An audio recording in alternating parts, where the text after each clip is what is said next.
Movie and Music Network. Offering underground, pop, and esoteric cinema. Discover more at movieandmusicnetwork.com. Foster child Annie and a group of other children live with a mean foster mom in New York City. Let's go! When she accidentally bumps into business tycoon Will Stacks, he decides to take her in. I've had a lot of practice getting kicked out of places. Put you back there. You're not going anywhere. But that's only the beginning of how her life will change in the contemporary retelling of Annie. Hi, I'm Kevin, and I'm here with Brenna and Zorianna. We're here to talk about Annie. We've all just seen it. Brenna, since it's Black Annie, and you're Black, go ahead. Hey, I was looking forward to Black Annie. I was really excited with a Black Annie and a Black Daddy Warbucks and all of this modern film and bringing attention to foster kids and all these issues, making it modern, making it diverse so little kids can go see a natural-haired version of themselves on the screen, which you never see. And it's not good, unfortunately. So bad. And the thing for me is I feel like they left out. People are calling this the Black songs? Annie. That's not the songs, but people are calling this Black Annie. But there is no heart or soul or struggle or anything about that in it. Her race is irrelevant. And Which I kind of appreciate, though. I appreciate them not going, oh, little black girl. Right. But the songs, the worst part of this musical is the music. The songs are overproduced. They sound so clean and so combed over They and sound like so done computers over. singing to They each sound other. like Kids Bop.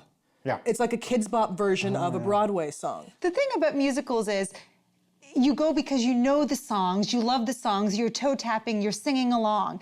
And when you go see a movie like Annie, you know you're gonna hear tomorrow, you're gonna hear maybe, it's a hard knock life, you're never fully dressed without a smile. There are, these set songs that you look forward to. And when you come to see this movie and you see that they're either not in there or maybe there's 2 lines of the song and then it morphs into something completely different, it's really disappointing. I understand updating it, putting a beat behind it, new instruments, pop, modern, that kind of thing. Yeah.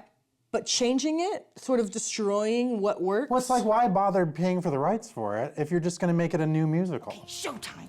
You guys act well cared for. We love you, Miss Hannigan! Take it down 1,000. Nobody's gonna believe that.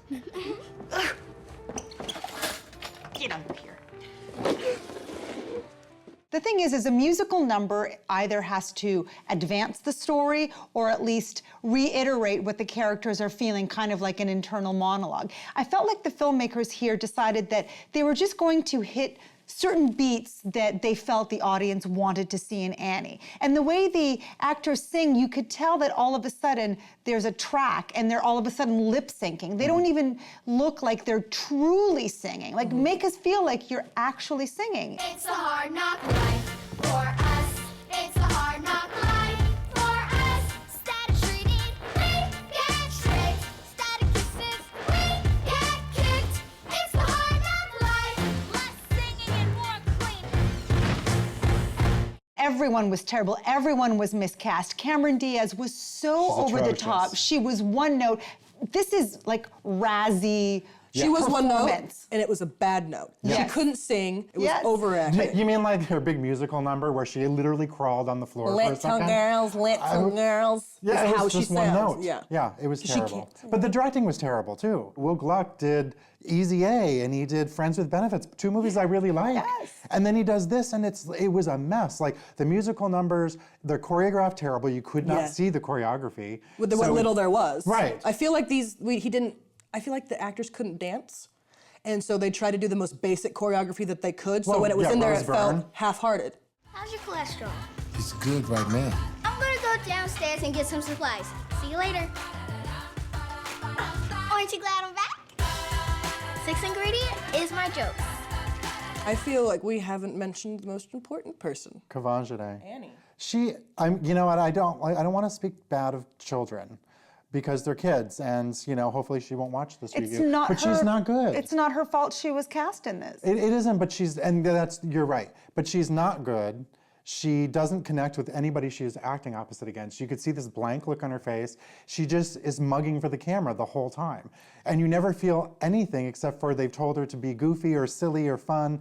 And she just does that, but I don't care one lick about her. I mean, I liked Jamie Foxx in this. I feel like his was the over-the-topness that is you'd kind of expect in this kind of movie. He seemed embarrassed though. I don't feel like he had enough to do, though. No, none of the actors sort of went in and found their own reasons for why these characters were the way they were. And that shows. They were lazy. This was a very lazy job.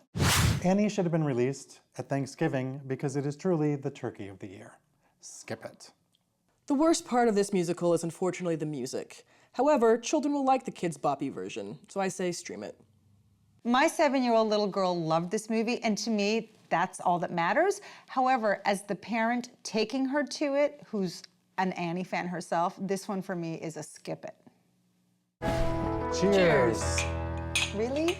The sun, yeah, I know, right? You have to cheers this movie. I'm here with Black Brenna and White Zorianna.